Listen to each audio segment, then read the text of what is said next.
இன்றைக்கி அம்மா செஞ்ச சமையல் குக்கர்லேயே ஈஸியாக தக்காளி கடையிறது எப்படின்னு பார்க்க போகிறோம்.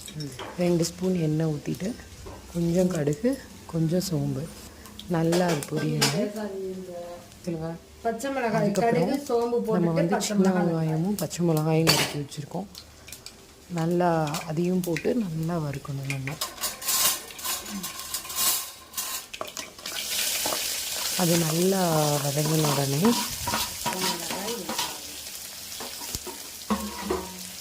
கொஞ்சம் மிளகாப்பொடி, காரத்துக்கு ஏற்ற மாதிரி கொஞ்சம் குழம்பு பொடி போடணும். இந்த வதக்கிறப்பயே ஸ்மெல் செம்மையாக இருந்தது. இந்த தாளிக்கிற ஸ்மெல் யார் யாருக்கெல்லாம் பிடிக்கும் ரொம்பன்னு சொல்லுங்கள். பொடி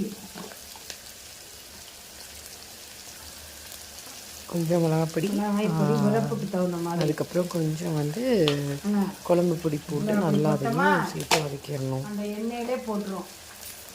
அதுக்கப்புறம் குழம்பு பொடி கொஞ்சம் இந்த வீட்லேயே அரைச்சது. இது வந்து வீட்லேயே அரைச்ச குழம்பு பொடி. இதுதான் வந்து நான் வந்து சிக்கன் குழம்புனாலும் சரி, நான்வெஜ் குழம்பு எல்லாத்துக்குமே வந்து நான் புளிக்குழம்பு, உருளைக்கிழங்கு இருக்கிறது எல்லாத்துக்குமே வந்து தக்காளிலாம் வந்து அரைச்சி கொடுத்துருவாங்க. அந்த பொடி தான். எவ்வளோ தக்காளி கட் பண்ணி இது வந்து எப்படி ஒரு 20 தக்காளி இருக்கும். 20 இருக்குமா அம்மா. இதையும் நல்லா போட்டு விட்டுறணும். இந்த டிஷ்ஷை வந்து நம்ம மண்சட்டியில் வச்சா இன்னும் சூப்பராக இருக்கும். எங்கள் அப்பாவோட அம்மா, அதாவது எங்கள் அப்பாயும் வந்து இந்த இதை வந்து மண்சட்டியில் தான் வைப்பாங்கன்னு சொல்லியிருக்காங்க. ரொம்ப டேஸ்ட்டாக இருக்கும்னு சொல்லியிருக்காங்க. இதை வந்து அம்மா குயிக்காக வைக்கணும்னு சொல்லிட்டு குக்கர்லேயே வைக்கிறாங்க. ஸோ தக்காளி உங்களுக்கு எவ்வளோ தக்காளி வேணுமோ அதை போட்டுக்கலாம். போட்டுட்டு இப்போ தான் தேவையான அளவு உப்பு போட்டோமா, அவள்தான் போட்டுட்டு நல்லா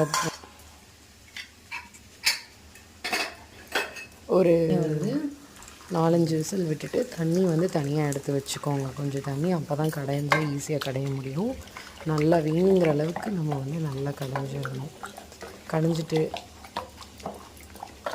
லாஸ்ட்டாக வந்து நீங்கள் அந்த மீதி எடுத்து வச்சுருக்கோம்ல தண்ணி, அந்த தண்ணி ஊற்றி நல்லா நீங்கள் தேவையான கன்சிஸ்டன்சிலாம் வச்சுக்கலாம்.